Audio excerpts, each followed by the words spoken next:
This story happened to Sophia. It was the year 2013, and she and her fiancé Henry had just bought their first home together, a cozy place with a particularly long northern balcony.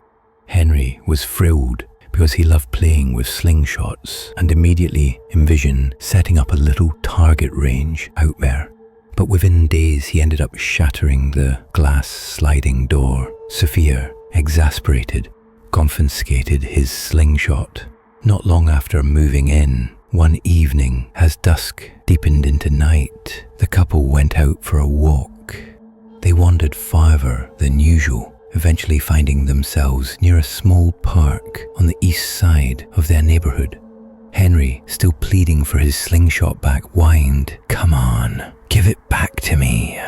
But Sophia held firm, reminding him of the broken door. Frustrated, Henry suddenly pulled a rubber band from his pocket, looped it around his fingers, and, without any real target, flicked a pebble toward a nearby bush. "See, I can still play without it," he muttered. But then, something strange happened. From the rustling bushes, a figure emerged, one hand covering his eye. He didn't shout, didn't accuse, didn't even speak. He just stared at them for a long moment before walking away. Sophia was horrified. "Look what you've done. You hit him," she scolded. They tried to catch up, to apologize, but the stranger had vanished around a corner. Uneasy, they hurried home. When the elevator doors opened on their floor, the 20th, accessible only by keycard, they froze. There, half hidden behind the fire escape door, stood the same figure. Only half of his body was visible, his face utterly blank. As he watched them, how did he get up here? Sophia's mind raced. And how did he know where they lived?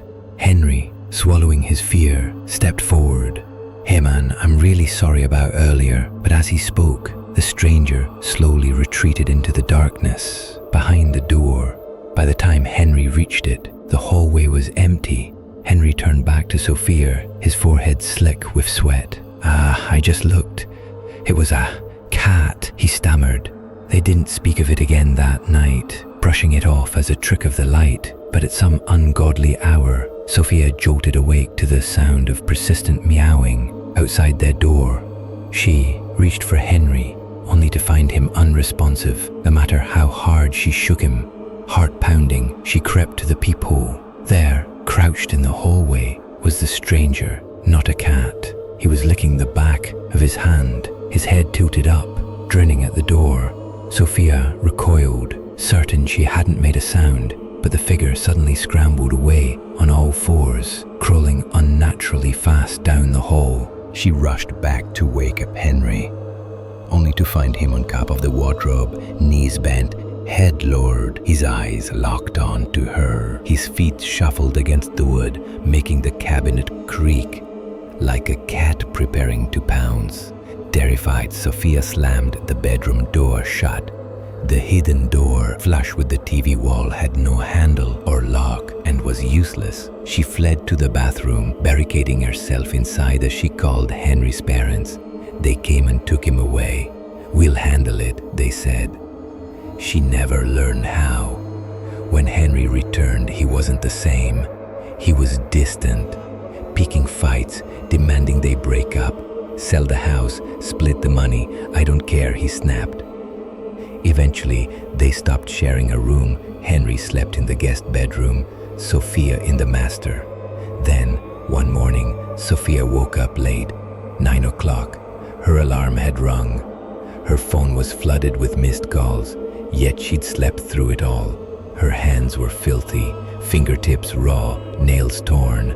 The sheets were soiled, the blankets tangled. Panicked, she called Henry. "Do you remember last night?" he asked, voice hollow. He told her how he'd woken to find her crawling on the balcony, fast, erratic, her head jerking toward the 20th story drop. He'd rushed to pull her inside, but she'd lunged at him, wrapping her arms around his neck, kicking, digging her feet into his stomach, his back, then clawing at his face, aiming for his eyes. Henry's family intervened. "You two need to separate. This isn't normal."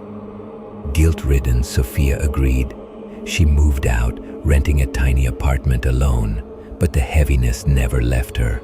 Then, one night, as she slept, the mattress dipped. Someone sat at the edge of her bed, their back to her. "I was following the man," the voice mused, almost bored.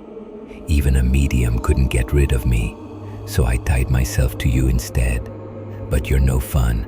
I'm leaving now." And just like that, Sophia was free.